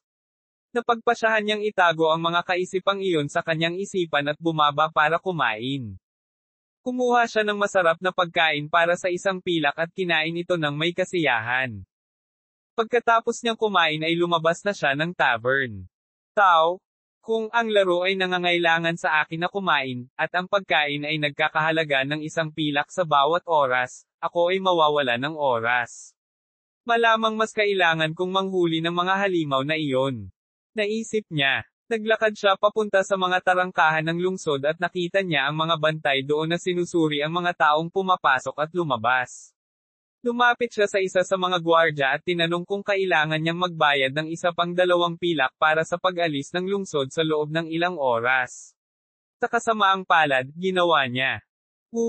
Sige. Mababayaran ko sila pagkatapos kong kumita sa mga halimaw na papatayin ko. Nag-isip siya at pumunta sa kagubatan. Kabanata 7, Pangangaso sa kagubatan. Lumabas si Alex sa silangang tarangkahan ng lungsod ng Scarlet at hindi nagtagal ay napagtanto niya na hindi sinasadyang napunta siya sa maling lugar. Gabi iyon noong huling pagkakataon nang pumasok siya sa lungsod at dumiretso sa isang tavern upang maghanap ng matutuluyan upang mag-log out, at hindi nag-abala na maalala ang alinman sa panloob na tanawin ng lungsod. Ngayon na siya ay random na lumabas sa silangang tarangkahan, napagtanto niya na siya ay talagang pumasok sa lungsod sa pamamagitan ng kanlurang tarangkahan. Ngunit hindi iyon dapat mahalaga sa kanya. Whatever. I just need to hunt some monster, that's all, naisip niya. Ang silangang bahagi ng lungsod ay natatakpan din ng mga kagubatan, kapareho ng kanlurang bahagi, kaya't hindi siya dapat magkaroon ng problema sa paghahanap ng mga halimaw. Naglakad siya papunta sa kagubatan at nagsimulang maghanap ng anumang palatandaan ng isang halimaw. Bigla siyang may nakita. Ito ay hindi isang halimaw, ngunit isang maliit na puno. Para sa ilang kadahilanan, ang puno ay walang espesyal. Madali itong napapansin sa malaking kagubatan na ito, ngunit hindi niya magawa. May tumawag sa kanya tungkol sa punong ito. Kaya, ginawa niya ang sinasabi ng puso niya at dahan-daang naglakad patungo sa puno. Ang puno mismo ay nasa taas ni Alex, na nagmistulang isang maliit na punong tumutubo. Ngunit mayroon na itong malalaking dahon at umuusbong ng kaunting bunga. Nakita ni Alex na may lumabas na pangalan sa ibabaw ng puno nang makalapit siya rito. Dwarfberry Tree. May dala ng dwarfberry. Ang dwarfberry. Tiningnan ni Alex ang nag-iisang prutas na umuusbong sa puno. Inabot niya ang kanyang mga kamay paarap at hinawakan ang berry. Dwarfberry. Wala na siyang nakuha pang impormasyon kaysa doon. Kapareho ito ng pakiramdam noong hinawakan niya ang lahat ng materyales na iyon sa entrance exam para sa Hongwu sect. Ito ba ay isang alchemy material? Kaya ba alam ko ang pangalan ng prutas? Naisip niya. Naniniwala siya na tama ang kanyang haka-haka. Kaya, pumitas siya ng prutas at itinago sa kanyang inventaryo. Hindi niya masabi kung gaano kahusay ang material na ito, o kung nakagawa man ito ng anumang bagay na kapaki-pakinabang, ngunit nagpasya pa rin siyang panatilihin ito. Nakakita siya ng ilan pang alchemy material sa daan. Kaya't pumili siya ng anumang kaya niya at itinago ito sa kanyang inventaryo. Pagkaraan ng kaunting paglalakad, sa wakas ay nakatagpo siya ng isang halimaw. Isa itong USA na may balahibong pulang dugo. Mayroon itong maitim na mga mata at matutulis na parang mga sungay na parang tinak. Medyo natakot si Alex nang makita niya ito. Pagkatapos ay tinitigan niyang mabuti kung ano ang antas nito. Carmine-coated deer, skin tempering sixth realm. Ang USA ay 4 na antas na mas mataas kaysa sa fox na kanyang nilabanan sa kanlurang kagubatan. Pero, hindi na iyon mahalaga sa kanya. Pagkatapos ng lahat, siya ay 16 na antas na mas mataas kaysa noong siya ay lumaban sa fox. Mabilis niyang itinaas ang kanyang mga panel ng armas at nilagyan ng kanyang espada. Ang bakal na espada ay kumikinang ng maliwanag sa nakakalat na sikat ng araw sa kagubatan. Nakita siya ng USA, at lumingon sa kanya, naghahanda sa pagsingil. Inihanda ni Alex ang kanyang sandata. Ang USA ay biglang nagsimulang tumakbo patungo sa kanya, itinuro ang mga sungay nito patungo sa kanya. Ang halimaw na ito ay mas mabilis kaysa sa nakalaban niya kahapon. Ngunit, para sa ilang surreal na dahilan, hindi ito naramdaman na ang halimaw ay napakabilis. Kung tutuusin, halos maisip niyang slow motion ang pagtakbo ng USA. Napagtanto ni Alex sa sandaling iyon ang lahat ng kanyang mga pandama ay pinalakas. Naririnig niya ang kaluskos ng mga puno at dahon sa kagubatan sa ihip ng hangin. Amoy na amoy niya ang iba't ibang halaman at maging ang lupa sa kagubatan. Nararamdaman niya ang banayad na pagbabago sa pressure at temperatura ng hangin na hindi niya karaniwang masasabi. Nakikita niya ang mga kulay sa kagubatan ng mas malinaw kaysa sa nakita niya 1 minuto lamang. Katulad nito, ang kanyang pakiramdam ng oras ay pinalakas din. Ang USA na marubdob na naniningil, nadama na napakabagal para sa kanya. Dahan-dahan niyang itinaas ang kanyang espada. Mabagal lang para sa kanya. Sa totoo lang, napakabilis ng pagkilos na ito. Nang maabot na siya ng USA, ibinaba niya ang espada. Swish! Nahati ang kaliwang kalahati ng USA, at nahulog mula sa kanang kalahati nito. Ito ay tiyak na pinutol sa gitna sa isang hit. Sanay na si Alex na makitang kinakatay ang mga hayop sa bukid kaya hindi siya naiinis na makita ang laman ng halimaw na ito. Hindi ko nakuha ang tableta na nakuha ko mula sa fox kahapon. Naisip niya. Inaasahan niya ang pagkuha ng tableta na nagbigay sa kanya ng 2,000 chi kahapon. Siya ay nagpatuloy upang buksan ang kanyang inventaryo at suriin ang mga sungay. Inilabas niya ang mga ito ngunit hindi niya nakitang lumabas ang kanilang mga pangalan. Hindi ba ito isang material na alchemy? Naisip niya. Iyon siguro ang dahilan kung bakit walang pangalan dito. Ibinalik niya ito sa kanyang inventaryo at itinago rin sa kanya ang bangkay ng USA. Pagkatapos na wala nang magawa, nagsimula siyang magtaka, ano ang nangyari sa akin sa laban na iyon? Dahil ba cultivator na ako ngayon? Sa daan, nakahanap siya ng kaunti pang alchemy materials at ilang iba pang halimaw. Nagawa niyang patayin ang bawat nakalaban niya sa isang welga. Wala sa mga halimaw na nakalaban niya ang mas mataas sa skin tempering realm, at sa tuwing sasabak siya sa labanan, nagsimula siyang pumasok sa kakaibang karanasang ito kung saan lumalakas ang lahat ng kanyang 6 na pandama. Kaya, madali niyang napatay ang mga halimaw na iyon. Ang araw ay nagsisimula ng lumubog, at ang buwan ay paparating na. Oras na para umalis siya sa kagubatan, at bumalik sa kanyang tinutuluyan. Pero habang naglalakad, may nakita siya. Sa isang maliit na lupa na parang isang natural na bukid ng bulaklak, mayroong isang hindi pangkaraniwang bulaklak, na lumalaki sa gitna ng isang bangkos ng iba pang mga normal na bulaklak. Inisip niya lang na kakaiba ang bulaklak dahil may naramdaman siyang kakaiba sa bulaklak. Iyan ba ay isang material na alchemy? Kaya ba masasabi kong iba ito sa ibang mga bulaklak? Naisip niya. Napagpasyahan niyang kunin ito, kaya lumapit siya. Biglang may narinig siyang gumagalaw sa lupa. Agad siyang lumingon sa likuran niya, ngunit wala doon.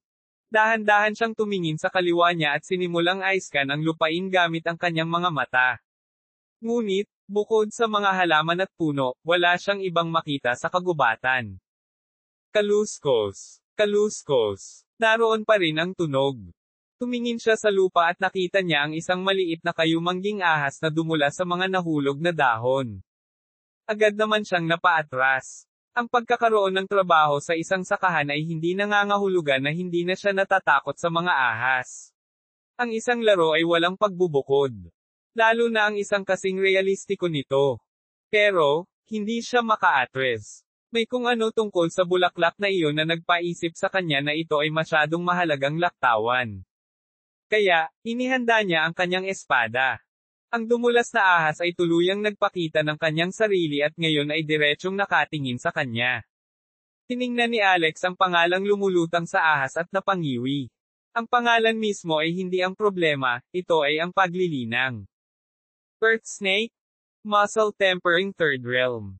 3 level lang ang mas mababa sa kanya. Hindi niya alam kung gaano kalaki ang pagkakaiba ng bawat level, kaya nagsimula siyang mag-alala. Gayunpaman, ang bulaklak ay masyadong mapang-akit para sa kanya. Kaya, huminga siya ng malalim at nag-focus. Bigla na naman niyang naramdaman ang paghina ng oras. Ang lahat ng kanyang mga pandama ay gumana ng labis. Ang ahas gayunpaman ay tila hindi pinabagal. Kumalaw ito patungo sa kanya sa halos regular na bilis. Masyado bang malapit sa level ko ang ahas, kaya kasing bilis ko lang? Naisip niya. Muli niyang ibinaba ang espada, ngunit ang ahas ay madaling dumula sa kanyang landas ng pag-atake. Tumalon sa kanya ang ahas, inilabas ang 2 pangil nito, ngunit medyo mabilis din siya at madaling nakaiwas dito. Minsan pa ay sinubukan niyang salakayin ang ahas, ngunit muli itong umiwas sa kanya. Masyadong mabilis ang ahas sa lupa. Wala siyang pag-asa na mahawakan ito hanggat dumulas ito sa lupa. Kung imposibleng mahuli ang ahas na ito habang ito ay gumagapang, paano kung wala ito sa lupa, naisip niya. Pakiramdam niya ay nakaisip siya ng isang perpektong plano. Muli niyang inatake ang ahas para lumala ang pag-atake nito sa sarili. Ginawa ng ahas ang inaasahan, at sinugod siya nang makarating ito sa isang malapit na hanay. Agad na tumabi si Alex at inihampas ang kanyang espada sa mid-air snake. Hindi ito nakaiwas habang tumatalon, kaya kinuha nito ang espada sa leeg nito. Thud! Ang ahas ay tumama sa lupa ng isang malakas na kalabog, na nagkalat ng maraming puno at alikabok. Ngunit, hindi nasisiyahan si Alex. Hinampas niya ng espada ang ahas, ngunit may pagtutol sa kanyang pag-indayog, hindi tulad ng mga ibang pagkakataon. Kaluskos! Kaluskos! Ang ahas ay dumula sa lugar kung saan ito pinadala, na may maliit na sugat lamang sa leeg. Mukhang hindi ganoon kadaling harapin ang mga muscle tempering realm monster. Kabanata 8, Outer Sect Disciple. Nagsimulang baguhin ng ahas ang pattern ng pag-atake nito nang tamaan ito. Sa halip na lingunin si Alex, sinimulan nitong hawakan ang kanyang mga paa. Hindi alam ni Alex kung gaano kalakas ang isang muscle tempering third realm monster, kaya nag-aalala siya tungkol sa pagpunta sa opens iba at panganib na masaktan. Hindi rin alam ni Alex kung masakit ba ito sa loob ng laro, katulad ng nangyari sa labas. Sinabi nila sa kanya na gusto ng mga developer na gawing makatotohanan ang laro, kaya maaaring naidagdag ang sakit upang magdagdag ng pagiging totoo sa laro. Sinubukan niyang tamaan ang ahas, ngunit sadyang maliksi ang ahas. Panay ang paghabi at pag-iwas nito sa kanyang atake habang pinakanak ang ginagawa ang opens iba. Pagkaraan ng ilang sandali, pinuntirya ng ahas ang kanyang leeg at muli siyang inatake. Katulad ng huling pagkakataon, naiwasan niya ang pag-atake at muling nataman ang ahas. Thud! Isang menor de edad na hiwa lang ang natamo ng ahas. Nagsimulang mag-alala si Alex. Wala akong kakayahan. Dapat ay naghintay ako hanggang sa makuha ko ang aking klase o anumang katumbas ng larong ito bago pumunta dito. Naisip niya. Nagiging maingat na ang ahas ngayon. Hindi na ito umaatake sa anumang pagkakataon na nakuha pa nito ngunit sa halip ay naghihintay para sa perpektong sandali. Nagpasya si Alex na gumawa ng isang bagay. Wala siyang pakialam kung mamatay man siya. Ito ay isang laro, kaya malamang na magre-respawn lang siya sa isang lugar. Iniisip na tinanggal ni Alex ang kanyang espada. Hindi pa siya natutong gumamit ng espada, kaya ang paggawa nito ngayon ay hindi lang tamang pagpipilian. Sa halip, lalaban siya gamit ang kanyang mga kamay. Nang makitang inilalayo ni Alex ang kanyang espada, malamang na naisip ng ahas na pagkakataon na nito, at sinugod si Alex. Nang makitang tumalon ito sa kanya, agad na sinalon ni Alex ang ahas gamit ang dalawang kamay, sa leeg nito at sinimulang sukal. Nagsimulang umikot ang ahas ngayon na ang ulo nito ay hindi natitinag. Ipinulupot nito ang katawan sa kanyang mga kamay na sinusubukang pisilin siya, ngunit hindi ito umubra. Siya ay pagkatapos ng lahat ng 3 realms mas mataas kaysa sa kanya. Ipinatong ni Alex ang kanyang kamay sa lupa at sinimulang tapakan ang ulo ng ahas. Pagkatapos ng ilang malalakas na stomp, nakatanggap siya ng notification. Sa wakas, naisip niya. Muli niyang inilabas ang kanyang espada at tiningnan ito. This is kind of a bad sword, huh? I'm not very lucky. Ibinalik niya ang espada. Kinuha niya ang bangkay ng ahas at inilagay din sa kanyang inventaryo. Taka siya tumingin sa bulaklak. Kung hindi dahil sa pakiramdam na naramdaman niya, hindi niya kayang ihiwalay ang bulaklak sa mga nakapaligid dito. Mayroon itong 5 petals, dilaw ang kulay, at ganap na karaniwan. Lumapit siya sa bulaklak at hinawakan iyon. Isang pangalan ang bumungad sa ibabaw nito. Spirit Cleansing Lily. Boa. Dahan-dahan niyang pinunit ang bulaklak sa halaman at pinagmasdan ito ng mabuti. Ito ay dapat na isang napakagandang alchemy material para sa akin upang makakuha ng ganitong kamangha-manghang pakiramdam. Mabilis niyang itinago ang item sa kanyang inventaryo. Puno na ang kanyang inventaryo, at may gagawin siya tungkol dito sa lalong madaling panahon. Tiningnan niya ang oras, at 6:30 na. Tumakbo siya pabalik sa lungsod. Hindi siya nag-abala sa pagbebenta ng alinman sa mga hayop ngayon at itinago ito para bukas. Pagkarating niya sa tavern room, nag-log out siya. Pumangon si Alex sa kanyang kama at naghintay. Ilang minuto lang ay nagising na rin ang 3 kasama niya sa kwarto at sabay silang pumunta at naghapunan. Pagkatapos bumalik mula sa hapunan, ang natitirang 3 ay bumalik sa laro. Gayunpaman, hindi ginawa ni Alex. Bukas ang unang araw ng unibersidad, at hindi siya sanay na maglaro ng magdamag.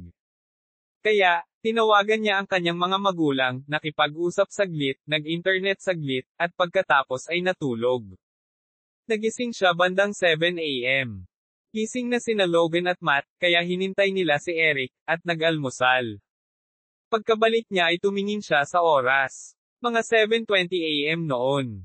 Naalala niya ang taong nasa laro na humihiling sa kanya na bumalik bukas upang suriin ang kanyang resulta. Dapat ba akong maglaro ngayon? Magsisimula ang orientation sa 11. Lumingon siya para tignan yung 3 pa, pero nasa laro na sila. Whatever, sabi niya nang pumasok na rin siya sa laro. Nag-login siya sa tavern at mabilis na lumabas ng kwarto. Sa loob ng 15 minuto ay nasa gate na siya ng Hongwu Sect. Medyo maaga siyang dumating at kailangang maghintay ng mga 10 minuto para mai-post ang mga resulta. Marami pang kabataan ang umaasa na magkaroon ng pagkakataon. Sila ay halos nagmamakaawa na makapasok sa sekta. Matapos may post ang resulta, nagkaroon ng napakalaking tao sa paligid nito. Lumapit si Alex sa karamihan para makita ang mga resulta. Ang mga resulta ay napakasimple. Mga numero lang sila sa listahan. Ang mga numero ay ang parehong mga numero na mayroon ang lahat sa kanilang registration slip. Hindi niya matindaan ang number niya kaya kinuha niya ang registration slip niya para tingnan iyon. Matapos makita ang kanyang numero, nagsimula siyang maghanap ng numero 174 sa sheet ng resulta. Ang mga numero ay nakasulat sa pataas na pagkakasunod-sunod, kaya napakadaling mahanap ang mga numero. Sa lalong madaling panahon, natagpuan ni Alex ang kanyang. Tumingin siya sa paligid at nakita niya ang ilang taong naglalakad papunta sa isang tao, at ipinakita sa kanila ang kanilang registration slip. Lumapit din siya sa kanila at nagtanong, "Kumusta, nakapasa ako sa pagsusulit, ano ang dapat kong gawin ngayon?" Hiningi ng mga lalaki ang kanyang registration slip, at pagkatapos kumpirmahin ang kanyang numero, ipinadala nila siya sa grupo ng iba pang kabataang nakapasa. Pagkatapos ng 1 oras at kalahati o higit pa, humigit kumulang 27 katao ang natipon sa grupo. Ito ang lahat ng mga taong nakapasa sa pagsusulit. Lumapit sa kanila ang lalaking kumuha ng pagsusulit kahapon at nagpakilala. "My name is Lang Sean. You can call me Elder Lang." "Greetings Kuya Lang." Nagbati ang lahat. Mabilis ding bati ni Alex. Dahil nakapasa na kayong lahat sa pagsusulit, isa ka na ngayong disipulo ng Hongwu sect. Bagamat isa ka pa ring outer sect disciple, kung magaling ka sa alchemy, maa-promote ka sa inner sect. At who knows, baka maging core disciple ka pa. Nagpatuloy si Elder Lang, sa Hongwu sect, hindi mahalaga ang iyong cultivation.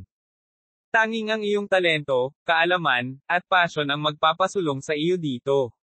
Maaaring mayroon kang tunay na chi, ngunit kung hindi ka makakabuo ng mortal grade pill, ikaw ay mananatili magpakailanman bilang isang outer sect disciple. Pagkatapos ay tumalikod siya at pumunta sa harap. Sumunod ka sa akin, sabi niya pagkatapos ng kaunti sa unahan. Hindi nagtagal ay sinundan nila ang matanda sa isang residential area sa kabundukan. Iniisip ni Alex kung ito ba ang mga tahanan na nakikita niya mula sa tarangkahan. Pagkatapos, nagtalaga ang matanda ng isang kubo na may isang silid sa bawat isa sa 27 alagad. Libo-libo ang maliliit na kubo na ito sa bulubundukin, kaya wala silang problemang magtalaga ng isa sa bawat isa. Pagkatapos ay naglabas ang matanda ng 27 iba't ibang maliliit na supot, at sa isang alon ay iniabot ito sa bawat isa. Pagkatapos ay nagpatuloy siya sa pagpapaliwanag. Ang mga bag na ito ay may 2 ng Setyembre ng sect outfit, isang handbook na naglalaman ng lahat ng rules and regulations ng school, isang mapa ng sect grounds kasama ang mga lugar na ipinagbabawal mong puntahan, at isang alchemy introduction book para makapagsimula ka sa theory of alchemy. Basahin ang mga ito kapag may oras ka. Nagulat si Alex nang marinig ang pangalan niya. Gayunpaman, itinaas niya ang kanyang mga kamay at sinabing, tinatawag akong Yuming. Ipakita mo sa akin ang iyong registration card. Tanong ng matanda. Kinuha ni Alex ang kanyang registration card at ibinigay sa matanda. Matapos makumpirma na siya nga ay Yuming, naglabas ang elder ng isang kakaibang metal na barya. Lahat ng iba maliban sa kanya, umalis ka, at pumunta sa iyong cottage. Matigas niyang sabi. Pagkaalis ng lahat ay tumingin siya kay Alex at inabot ang metal na barya na hawak niya. Ito ay isang library token, ang iyong reward para sa mga resulta ng pagsusulit. Dalhin ito sa library, at maaari kang humiram ng isang earth grade o lower book ng libre. Gawin mong mabuti. Saka umalis ang matanda. Tumingin si Alex sa metal na barya, at natarante, earth grade o mas mababa. Hindi niya alam kung ano ang ibig sabihin nito. Naglakad siya papunta sa cottage niya at isinara ang pinto. Pinuksan niya ang bag na kakakuha lang niya at natigilan siya. Bubuksan na sana niya ang lahat sa loob nang ma-realize niya, may nakalimutan siya ng tuluyan. Halos 10 AM na ngayon, at kailangan na niyang umalis. Ito ang unang araw ng unibersidad kung tutuusin. Ibinalik niya ang lahat sa storage bag, kasama ang token ng library. Nang mawala na ang lahat, nag-log out siya. Kabanata 9, Mekanika ng Paglinang. Nag-log out si Alex sa laro at kumain ng kanyang tanghalian noong 10 AM kasama ang iba pa niyang 3 kaibigan. Pagkatapos ng tanghalian, lahat sila ay nagsimulang magbihis para sa orientation. Ngayon ang hindi opisyal na unang araw ng unibersidad kung saan sila ay tatanggapin, at makakapili ng kanilang mga paksa at schedule ng klase. Pagkatapos maghanda ay pumunta silang 4 sa unibersidad. Dahil nakatira sila sa dorm, ito ay 5 minutong lakad sa pinakamainam. Kailangan lang nilang umalis sa dorm, at maglakad ng ilang minuto papunta sa pangunahing gusali. Mabilis silang pinapunta sa main hall kung saan gaganapin ang orientation. Umupo sila sa paligid at naghintay, habang nagsimulang maganap ang pangunahing programa. Umakyat sa entablado ang dekano ng unibersidad at nagsimulang magbigay ng talumpati tungkol sa kung gaano kahalaga ang pag-aaral sa unibersidad, kung gaano kahusay ang Oak Cliff University, at kung paano sila may legacy na dapat panindigan. Gustong tumuo ni Alex sa pagsasalita ngunit mabilis na nawala ang focus. May ilan pang mga tao ang pumunta sa entablado upang magsalita tungkol sa ilan pang mga bagay. Lumipas ang 2 oras bago ito napansin ni Alex. Umakyat sa entablado ang isang malinis na ahit na lalaki sa kanyang late 20s at sinabing, natapos na ang orientation program. Isang email ang ipinadala sa iyong address kasama ang iyong username at password para sa website ng unibersidad. Maaari mong gamitin ang website upang piliin ang iyong mga kurso at schedule, o maaari kang pumunta sa reception para gawin ito. Good luck! Inaasahan kong turuan ka ng lahat. Nag-walkout yung lalaki. Pinuksan ni Alex ang kanyang telepono at tiningnan ang kanyang email. Talagang may bagong mail mula sa unibersidad. Mabilis niyang ginamit ang ibinigay na mga kredensyal para mag-login sa website ng paaralan. Pumili siya ng 3 kurso sa negosyo at ekonomiya, at 2 kursong nauugnay sa teknolohiya, isa sa mga ito ang kursong nakatuon sa VR. Inaabangan niya ang mga ito. Nakuha niya ang isang madaling schedule. Mula Lunes hanggang Huwebes, may klase siya mula 11 AM hanggang 3 PM. Magkakaroon ng 3 klase araw-araw, bawat isa ay 1 oras ang haba, na may 20 minutong pahinga sa pagitan ng bawat klase. Gayunpaman, mayroong isang problema na mabilis niyang natanto. Dahil nakakuha siya ng 2 kurso sa teknolohiya, sa kalaunan ay kailangan niya ng computer. Maaaring kailanganin din niya ang isang VR helmet, ngunit mayroon siya nito sa ngayon kaya hindi niya ito pinansin. Kailangan ko bang humingi ng pera sa mga magulang ko?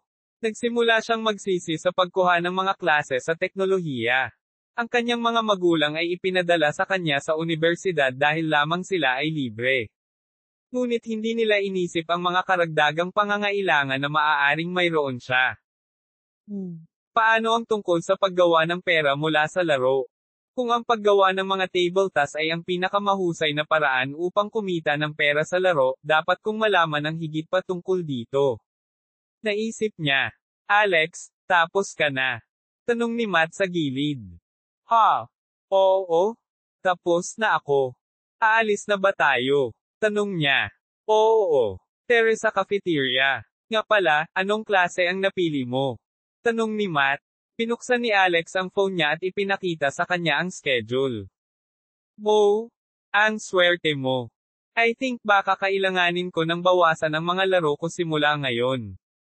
Masyadong malikot ang schedules para sa akin. Napabuntong hininga si Matt. Ako rin.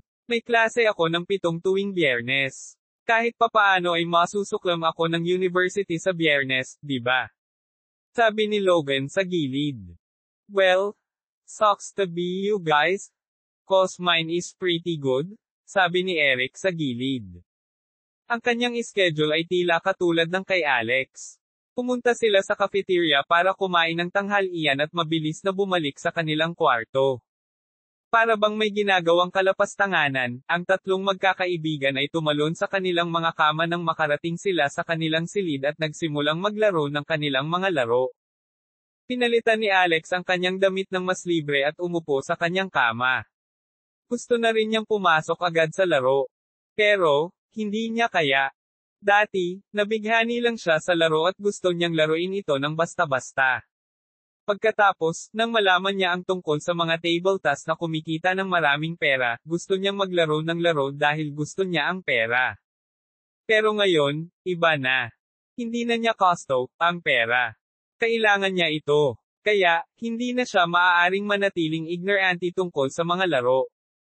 Ang laro at ang mga developer ng laro ay halos walang pagsisikap na turuan ang mga manlalaro tungkol sa laro maliban sa mga bagay na walang laman upang ang mga manlalaro ay makaranas ng mga bagay sa kanilang sarili.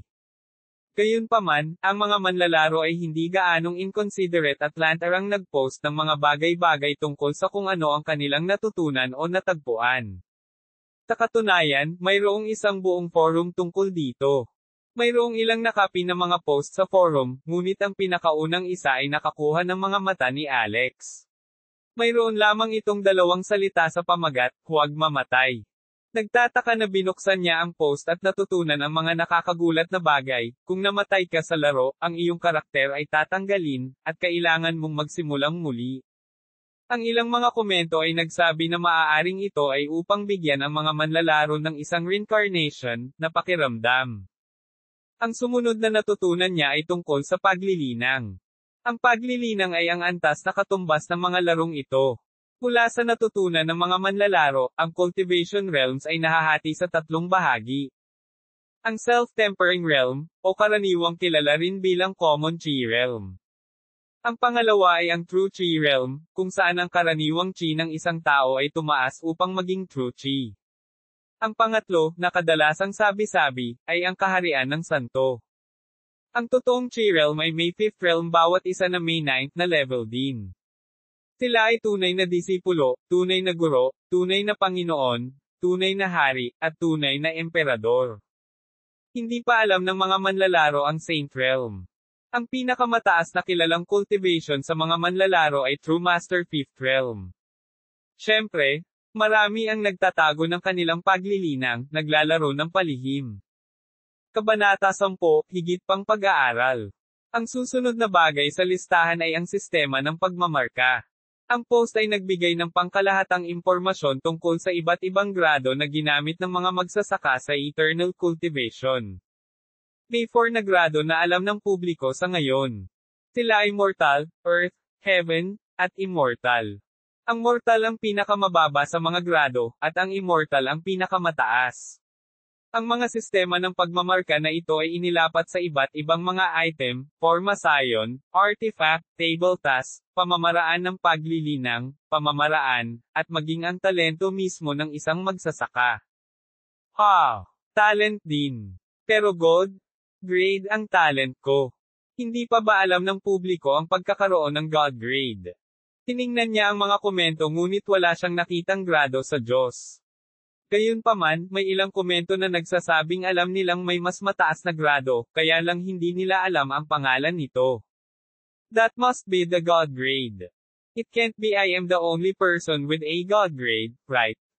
Dapat may ibang tao na meron nito. Tiyak na tumahimik sila tungkol dito sa hindi malamang dahilan. Nagpasya si Alex na huwag ibunyag ang anumang bagay tungkol dito. Naalala ni Alex na walang grado para sa tableta, ngunit maaaring nagkamali siya tungkol doon. Walang sino man sa komento ang sumasalungat sa poster, kaya malamang na nagkamali siya. Ang huling bagay na napagpasyahan niyang tingnan ay tungkol sa alchemy mismo. Hindi pinapayagan ng laro ang mga pag-record, kaya karamihan sa mga nakasulat dito ay sabi-sabi. Sinabi nila na ang alchemy ay katulad ng pagluluto. Kumuha ka ng palayok, sinindihan ang apoy sa ilalim, at inilagay ang lahat ng iyong sangkap sa isang tiyak na oras. Inalagaan mo ang temperatura, at ang timing at isang tableta ay mabubuo sa dulo.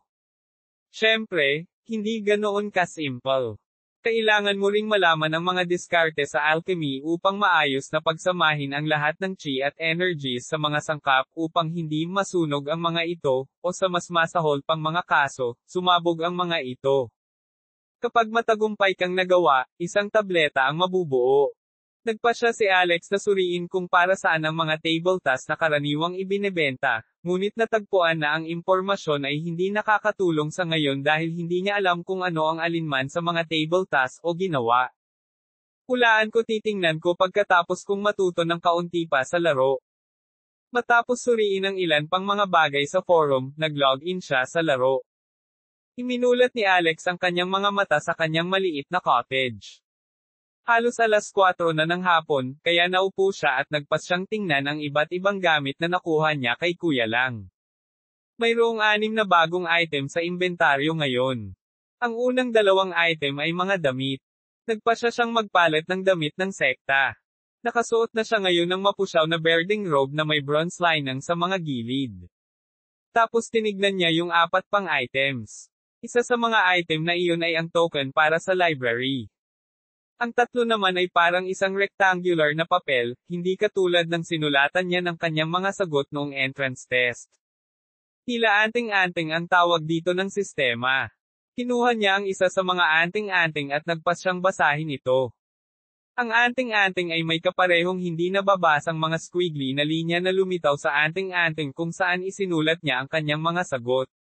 Katulad ng huling pagkakataon, may lumabas na panel sa kanyang harapan kasama ang lahat ng impormasyon sa talisman. Tila kinuha niya ang mapa ng Hongwu Sect. Ang Hongwu Sect ay mayroong 6 na bundok sa ilalim nito. Sa 6, ang pinakamalapit sa gate ay ang panlabas na bundok ng disipulo.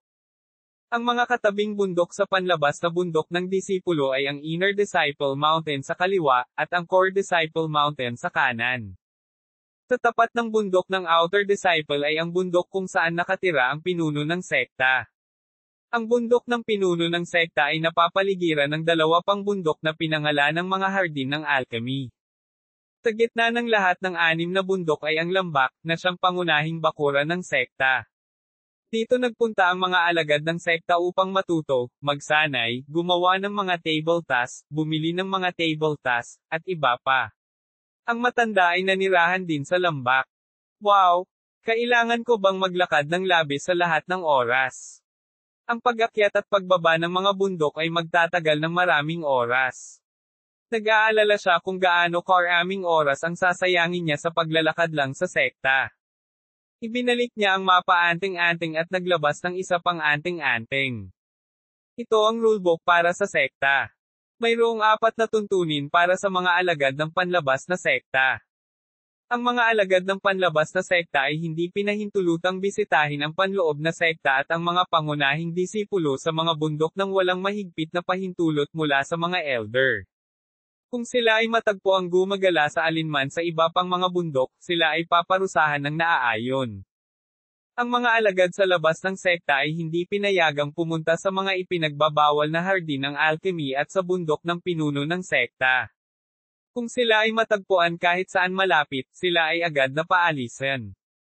Ang mga alagad sa labas ng sekta ay kailangang kumita ng hindi bababa sa 20 kontribusyon na puntos bawat linggo mula sa sekta. Anumang mas mababa, at sila ay mapapatalsik. Sa wakas, ang mga alagad ng panlabas na sekta ay pinahihintulutan lamang na magsagawa ng alchemy sa oras ng gabi, kapag ang mga disipulo sa loob ng sekta at mga pangunahing disipulo ay hindi mahahadlangan. Teka, kaya hindi ako makapag-alchemy sa araw. Nagulat siya. Nais niyang kumita ng pera sa pamamagitan ng paggawa ng mga table tasks, ngunit kung maaari lamang niya itong gawin sa oras ng gabi, kailan siya matutulog.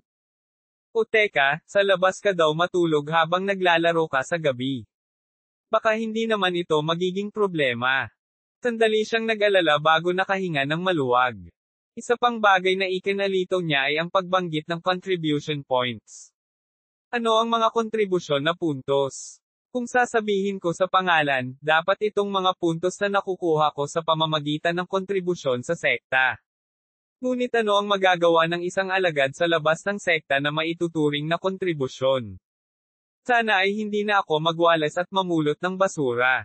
Mayroong ilang iba pang mga bagay sa mga handbook na nagbanggit kung paano ang lahat ng bagay sa sekta ay nagkakahalaga ng mga puntos ng kontribusyon, at ang isang iyon ay magugutom kahit wala sila. Napagpasyahan niyang matutunan niya ang tungkol dito sa sandaling pumunta siya sa lambak ng sekta.